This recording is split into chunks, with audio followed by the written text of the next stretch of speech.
chers collègues, de me dire si la pratique de la République par les gaullistes est une pratique des républicains autrement parce qu'ils s'inscrivent tout de même dans la tradition française. Merci, Monsieur le Président. Je salue chacune et chacun d'entre vous et je me permets en particulier de saluer les anciens étudiants que je reconnais ici ou là, qui sont maintenant passés de l'autre côté du bureau et qui finalement ont dû garder un assez bon souvenir de leur alma mater, puisqu'ils y reviennent de temps en temps. Cher Chantal Morel, vous m'avez offert une transition merveilleuse. Effectivement, dans la conférence de presse que le général de Gaulle tient le 31 janvier 1964, à une question qui lui est posée sur sa pratique de la Constitution, il a effectivement cette formule que vous avez citée. Une Constitution, c'est un esprit, des institutions, une pratique. Vous remarquerez d'ores et déjà qu'on a plutôt l'habitude de dire qu'une Constitution, c'est une lettre, un esprit et une pratique. Et là, le mot lettre n'est pas dans la citation du général de Gaulle. C'est déjà quelque chose d'intéressant. Il ne parle que des institutions. Alors, la lettre de la Constitution de 1958, elle a été définie, vous le savez, très rapidement durant l'été de cette année, en deux étapes. Tout d'abord, une rédaction par un comité interministériel dans lequel se trouvaient d'anciens ministres de la 4e République, comme Guy Mollet, Flimelin, Pinet, tout cela sous la houlette de Michel Debré, assisté d'une équipe d'experts venus du Conseil d'État. Le Conseil d'État a joué un rôle très important dans l'écriture de cette Constitution. Ce projet a été adopté par le gouvernement en juillet. Il a alors connu une deuxième étape. Il est passé devant un comité constitutionnel consultatif qui était en fait un comité constitué de parlementaires venant de la Chambre des députés et du Conseil de la République, puisque nous sommes encore sous la 4e République, présidée d'ailleurs par Paul Reynaud. Le texte définitif est adopté le 3 septembre, présenté le 4 place de la République au peuple français et adopté par ce fameux référendum du 28 septembre, où près de 80% des suffrages exprimés votent oui, ratifient cette Constitution. De la lettre, il ressort des éléments assez clairs que le professeur Bernstein vient de souligner devant nous. La lettre affirme évidemment le rôle renforcé du président de la République avec droit de dissolution, et puis, je note, droit de dissolution sur proposition du gouvernement en particulier, et puis pouvoirs spéciaux de l'article 16, comme on nous l'a dit. Et puis, limitation des pouvoirs du Parlement. C'est un point qui est aussi très important et qui est contenu dans la lettre. Il y a effectivement le changement de titre, comme on vient de nous l'expliquer. Le Parlement en particulier, n'a plus la maîtrise de son ordre du jour, ni de son calendrier. Il doit donc travailler selon l'ordre du jour décidé par l'exécutif. C'est un changement tout à fait considérable. Vous savez sans doute également que les parlementaires qui deviennent ministres doivent abandonner leur poste de parlementaire. Et puis, enfin, il y a l'autorité nouvelle et supérieure d'un Conseil constitutionnel par-dessus l'autorité du Parlement. Mais il ressort également, vous l'avez compris, des ambiguïtés dans le texte, dans la lettre de la Constitution. Plusieurs lectures et donc plusieurs évolutions sont possibles à ce texte. Le Premier ministre détient des pouvoirs importants au titre des fameux articles 20 et 21, ce qui semble en faire véritablement le chef de l'activité gouvernementale, mais en même temps, sa nomination par le président de la République, c'est l'article 8, peut au contraire signifier qu'il est d'abord soumis à l'autorité du chef de l'État. Il y a donc un possible chemin parlementaire, une lecture parlementaire, un possible chemin plus présidentiel et une lecture présidentielle. Pourquoi cette ambiguïté? Eh bien, il a fallu au général de Gaulle tenir compte des autres forces politiques que le gaullisme, lorsqu'il est revenu au pouvoir. Le gaullisme politique était, du point de vue parlementaire, réduit à quelques unités, et donc il a bien fallu accepter ce qui est finalement une espèce de compromis, même si, dans la lettre, le tournant paraît relativement clair.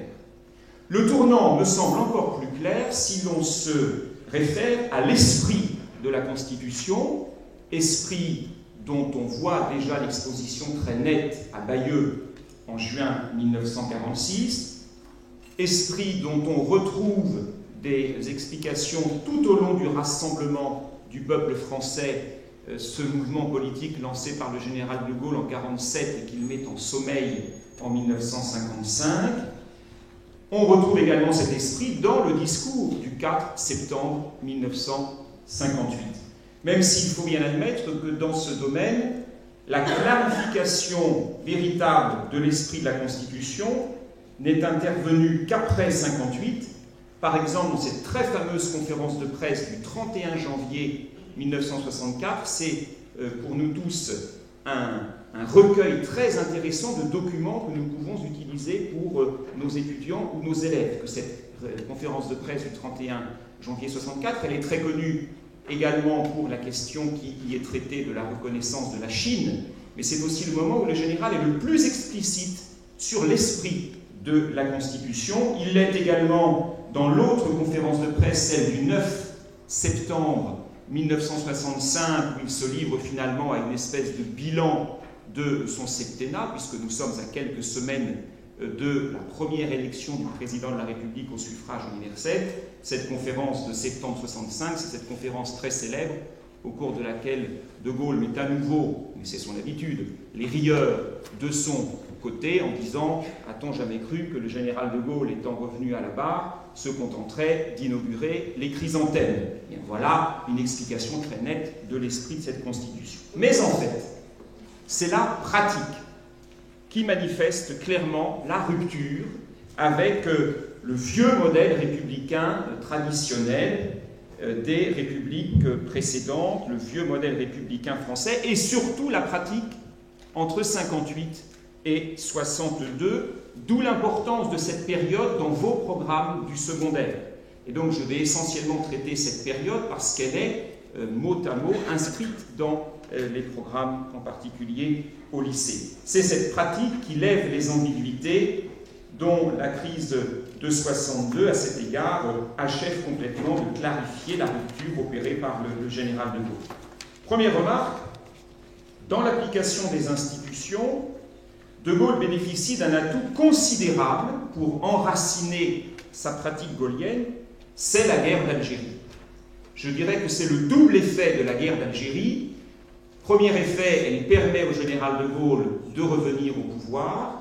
Deuxième effet, elle offre un temps exceptionnel qui permet au général de Gaulle, je dirais qui facilite au général de Gaulle d'imposer une pratique, évidemment, beaucoup plus facile à appliquer dans le temps de cette crise exceptionnelle, parce que cette guerre d'Algérie, elle permet également aux anciens partis politiques qui sont les défenseurs du vieux modèle républicain traditionnel, eh bien elle les fait taire. Elle les fait taire. De Gaulle peut pendant 4 années compter sans une opposition très forte de ces vieux partis politiques défenseurs du vieux modèle républicain, même s'il y a ici ou là des critiques. On est dans le temps de l'exceptionnel. Les partis politiques ne veulent pas récupérer le pouvoir avant que le général de Gaulle ait réglé la crise algérienne, et donc ils le laissent faire quand ils mettent en place cette pratique. Second point, pendant ces 4 années, De Gaulle a utilisé tous les pouvoirs nouveaux que la Constitution lui offrait, soit dans la lettre, ou qu'une certaine lecture de cette lettre pouvait lui permettre d'exercer, et tous ont abouti au renforcement de l'autorité présidentielle. Voici ses moyens. 3 référendums. La Constitution permet au général de Gaulle de consulter directement les Français. Il le fait par 3 fois. Et je ne compte pas le référendum de septembre 1958. Il y a le référendum du 8 janvier 61 sur l'autodétermination de l'Algérie, le référendum du 8 avril 62 qui doit ratifier les accords d'Évian, et puis le référendum du 28 octobre 1962 concernant l'élection du président de la République au suffrage universel. Et l'article 11 qu'utilise De Gaulle pour déclencher ces référendums lui donne le pouvoir de le faire, mais comme je le disais tout à l'heure, sur proposition du gouvernement. Et là, c'est bien De Gaulle qui est à l'origine de la décision de lancer ces 3 référendums. Second moyen qui renforce le présidentialisme, De Gaulle utilise son pouvoir de dissoudre l'Assemblée nationale, puisque le 10 octobre 1962, c'est ce qu'il décide de faire dans la crise qui l'oppose justement sur cette question de l'élection du président de la République au suffrage universel à l'Assemblée. Autre pouvoir qu'il utilise, le pouvoir de nommer et de renvoyer les ministres, puisque, par exemple, Pinet, en janvier 60, ou Soustelle, un mois plus tard, sont renvoyés du gouvernement par le général de Gaulle. Il s'offre même d'appliquer ce droit qu'il a, qui n'est pas écrit, mais qu'il prend de renvoyer le Premier ministre. Le départ de Michel Debré en avril 1962, et qui plus est un Premier ministre qui n'a pas été renversé par l'Assemblée nationale. Et ça, c'est quelque chose qui a beaucoup choqué les parlementaires qui n'appartenaient pas à l'UNR, parce que De Gaulle manifeste ainsi que ce qui compte à ses yeux, c'est d'abord que le Premier ministre est responsable devant lui, plutôt que devant l'Assemblée nationale. Et puis, toujours sur le même ordre d'idée, alors que lui a été renversé par l'Assemblée nationale, il garde le gouvernement de Georges Pompidou, après le vote de la motion de censure du 5 octobre, et au contraire, il dissout l'Assemblée nationale. Donc, il renvoie un gouvernement qui a la confiance de l'Assemblée nationale, et il garde un gouvernement qui a été renversé par l'Assemblée nationale. Voilà bien un pouvoir que l'esprit de la Constitution et la lettre lui offrent, et qu'il utilise. De la même manière, il nomme en avril 62 un chef de gouvernement, et ça c'est une rupture avec le modèle républicain traditionnel, qui n'est pas parlementaire. Georges Pompidou, pour aller vite, n'est pas un homme politique, ça n'est pas un élu, ça n'est pas un parlementaire, c'est un homme qui est issu de l'entourage proche du général de Gaulle, qui a d'ailleurs partagé aussi l'entourage, qui est de l'entourage proche de Madame de Gaulle, puisqu'il s'occupe de la fondation Anne de Gaulle. Eh bien, c'est lui que De Gaulle choisit pour prendre la direction du gouvernement. Enfin, on l'a dit, je n'y reviens pas, il applique l'article 16 après le putsch des généraux d'Alger le 23 avril 1961, et il le maintient très longtemps, puisqu'il n'est levé qu'au 1er octobre de la même année. Enfin, alors que de droit, les parlementaires peuvent demander la convocation en session extraordinaire du Parlement pour traiter d'une question d'actualité urgente, en 1960, au mois de mars, De Gaulle refuse de convoquer le Parlement alors qu'une majorité de parlementaires l'a demandé. Donc, vous le voyez, c'était mon second point, il utilise tous les pouvoirs que la Constitution lui réserve. Et il y ajoute des éléments qui confirment et qui illustrent cette prédominance nouvelle du président de la République, comme la manifestation claire que, dorénavant, à ses yeux, ce qui est privilégié, c'est le lien de démocratie directe, le lien qu'il a avec les Français. Cela se marque, par exemple, par le fait qu'il s'adresse prioritairement aux Français, par exemple par le biais des conférences de presse. Entre 1959, quand il devient chef de l'État et qu'il prend ses fonctions début janvier, et la fin de l'année 62, De Gaulle prononce 7 conférences de presse, au moyen de ses allocutions télévisées. Pendant ces 4 années, il en prononce 23, au moyen de ses multiples voyages en province, puisque de 59 à 62, il effectue 20 voyages en province, qui n'ont rien à voir avec les déplacements à coups d'hélicoptère que font les chefs de l'État qui lui succèdent, puisqu'à chaque fois, ce sont des voyages qui durent 3, 4 ou 5 jours, dans un département, ou plutôt dans une région. Au total, pendant ces années 59-62, il visite 76 départements. Vous ajoutez à cela donc les référendums dont j'ai parlé, le fait de rendre la parole au peuple par la dissolution, et vous voyez que De Gaulle privilégie le rapport direct avec la nation aux dépens des parlementaires. Et les parlementaires, évidemment, en sont formés compte. Alors, de manière pratique, en pensant à la préparation de vos cours, il me semble qu'il y a un document qui peut être utilisé parce qu'il est particulièrement révélateur de cette pratique gaulienne entre 59 et 62 et qu'il pourrait constituer un assez bon support pour l'étude. c'est un texte que Chantal Morel connaît bien, c'est l'allocution radiodiffusée et télévisée du 16 septembre 1959 au sujet de l'autodétermination. Alors, pour nous réveiller un petit peu, je vous ai apporté 2 minutes de cette allocution, c'est assez rapide, cela va vous remettre dans l'ambiance de ces années.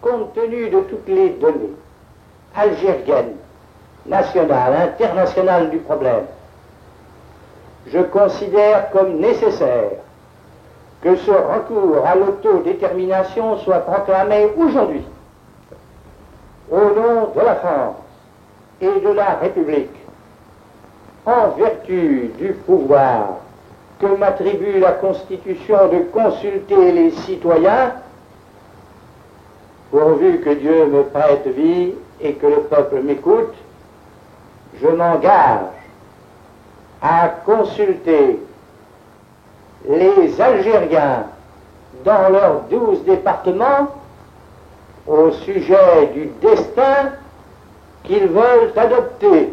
Cette allocution est un événement célèbre parce qu'elle annonce le tournant de la politique algérienne du général de Gaulle. C'est là qu'il annonce son fameux recours à l'autodétermination, mais ce texte est bien plus important encore si on le remet dans le contexte de l'époque, si l'on oblige nos étudiants, nos lycéens, nos collégiens à oublier tout ce qu'une quarantaine d'années a inscrit dans nos souvenirs ou dans les livres qu'ils ont pu lire depuis. En effet, pour nous, rien de plus normal que le chef de l'État s'adresse aux Français par la radio et par la télévision pour leur annoncer une décision politique importante. Mais en 1959, cette allocution est de l'ordre de la nouveauté et même de la rupture avec la pratique républicaine traditionnelle. Imagine-t-on sous la 4e République le président de la République faire une déclaration solennelle à la nation pour annoncer une décision majeure qu'il aurait prise en temps de crise, en l'occurrence ici la guerre d'Algérie? Évidemment non. La norme eût été que le président du Conseil s'adressa aux parlementaires, leur demanda de voter sur une proposition de décision et qu'ensuite cette décision fût appliquée. Il y a donc là quelque chose de tout à fait nouveau, car ce n'est pas du tout ce qui se passe ici. Ici, c'est le président de la République qui annonce, car c'est lui qui est l'institution dominante de l'exécutif et de l'ensemble du pouvoir d'État, avec cette formule, vous l'avez entendu, très solennelle, au nom de la France et de la République, en vertu des pouvoirs que m'attribue la Constitution, pourvu que Dieu me prête vie et que le peuple m'écoute. C'est pas une formule, c'est pas une formule secondaire, pourvu que Dieu me prête vie, quand on sait les attentats qui sont alors organisés contre sa personne. Cela a du sens, même si évidemment, derrière cette solennité, peut-être y a-t-il de cette songerie royale dont l'écrivain Philippe Le Guillou parle au sujet de cette espèce de relent monarchique qu'il pouvait y avoir chez le général de Gaulle. Ensuite, parce que c'est lui qui est à l'origine de la décision. Cette décision, comme il le dit à la fin, la décision est prise, la route est tracée. C'est-à-dire que ce n'est pas le Parlement, comme cela aurait été le cas sous la République précédente, qui décide, c'est l'exécutif, et au sein de l'exécutif, c'est le chef de l'État. Et ensuite, parce qu'il convoque le corps électoral pour ratifier sa décision, le corps électoral algérien d'abord, ensuite le corps électoral français de métropole, pour, dit-il, entériner le choix. C'est le vote des citoyens et non le vote des parlementaires qui est sollicité pour opérer ce tournant. Et donc la solution qu'annonce de Gaulle, elle est le fruit de l'alliance entre la décision du président de la République et le vote des citoyens. Cela, c'est tout à fait nouveau. Évidemment, tout cela n'est possible que par les nouvelles institutions, la pratique qu'il impose, et puis l'efficacité de ce que l'on appelle le verbe gaullien, de ce que lui appelle dans cette conférence de presse de 64 son équation personnelle, la légitimité en quelque sorte, le charisme que lui ont donné son rôle et l'histoire de la Deuxième Guerre mondiale. C'est, il me semble, un document tout à fait exemplaire de ce nouveau processus de décision au sommet de l'État mis en place par la Ve République, bref, de ce nouveau modèle républicain. Ce tournant, il est visible, donc, vous le voyez, très tôt. Dès septembre 59, on voit bien qu'on est là dans une pratique qui est très particulière.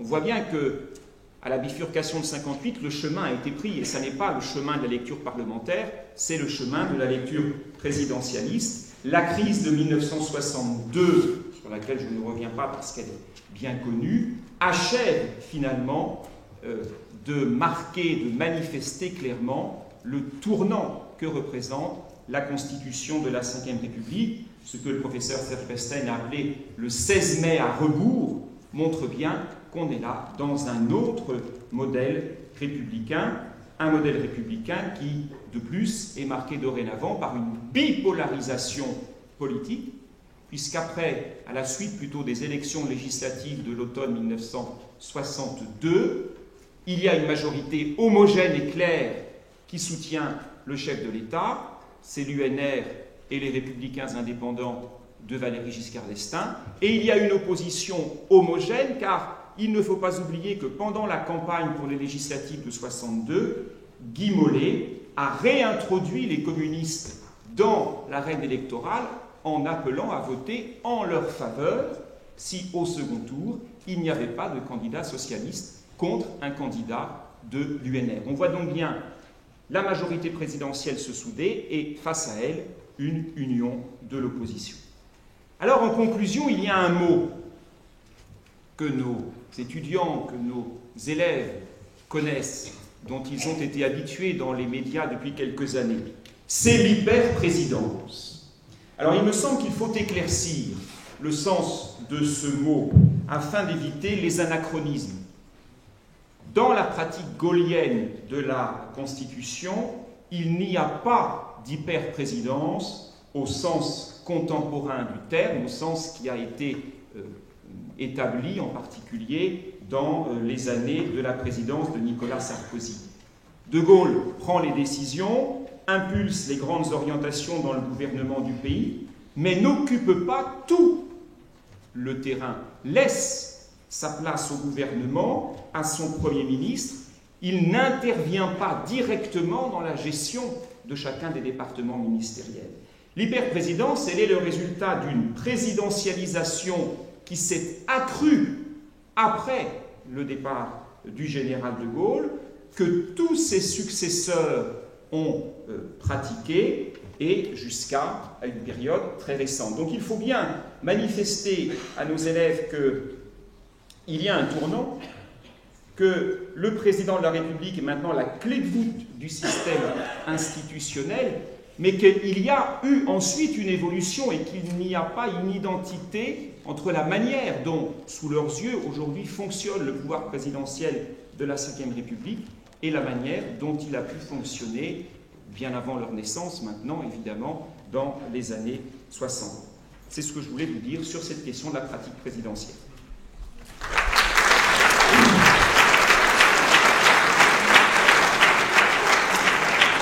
Merci pour cet éclairage, et je pense qu'il est effectivement très important dans l'État public qu'il y a une pratique gaullienne de la Ve République, et quand le gaullisme cesse en 1969, sous les coups de Georges Pompidou, on rentre évidemment dans une toute autre époque.